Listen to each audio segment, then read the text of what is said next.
Kilat News Updates.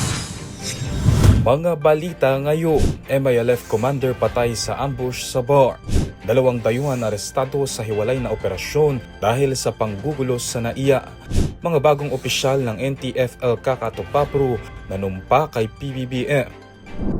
Ako po si Cesar Soriano para ihatid ang mga nangungunang balita sa buong kapuluan ngayon.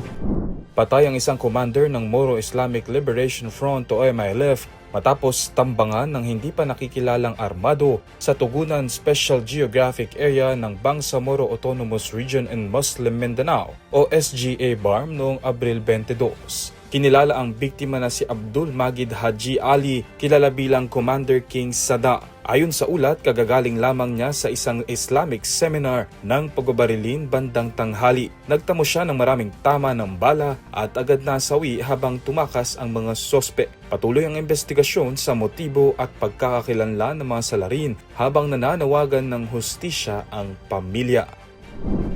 Arestado ang isang American national na pasahero matapos manggulo at mag-eskandalo sa Ninoy Aquino International Airport Terminal 1 noong Abril 21. Ayon sa PNP Aviation Security Group, nagwala sa departure lobby ang 27-year-old na Taiwan-bound passenger na nagdulot ng takot sa iba pang mga pasahero. Mahaharap ang suspect sa kasong paglabag sa Article 155 ng Revised Penal Code o Alarms and Scandals. Samantala, isa pang foreign national ang dinakip ng airport security authorities kasunod ng insidente ng theft na nagresulta sa physical assault sa NAIA Terminal 3 kahapon Abril 22.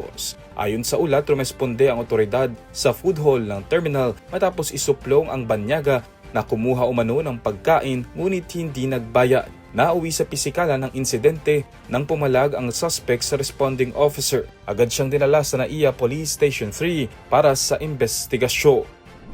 Nanumpa sa tungkulin ng ilang bagong opisyal ng gobyerno sa harap ni Pangulong Ferdinand Marcos Jr. kabilang ang mga hawak sa Regional Development at Security pati mga miyembro ng Executive Committee ng National Task Force to End Local Communist Armed Conflict.